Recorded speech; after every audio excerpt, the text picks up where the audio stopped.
নামটা পাইছো? না আমি ওখানে আছি।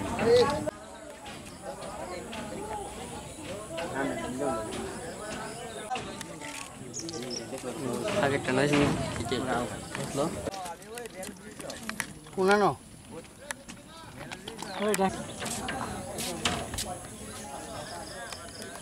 আচ্ছা গেলে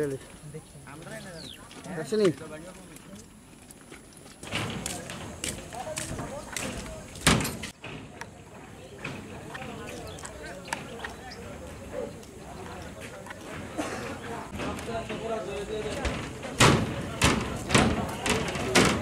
পরিচয় পাওয়া গেছে না এটা তোমার কইতেছে আজকে শিলচর আগরতলা প্যাসেঞ্জার ট্রেনে তেলেমুরা রেল ব্রিজের নিকট 142 8/9 পয়েন্টে এই ইনসিডেন্টটা হয়েছে। ডেড বডিতে সাথে একটা পাওয়া গেছে, সুইসাইড নোট। সম্ভবত ছেলেটার বাড়ি চেকব্রিতে, বাড়ির লোকজনকে খবর দেওয়া হয়েছে। আমরা কিছুক্ষণের মধ্যে ডেড বডি শিফট করছি। নাম টাম কিছু নাম কাগজের মধ্যে যা পেয়েছে তো উৎপল রায়।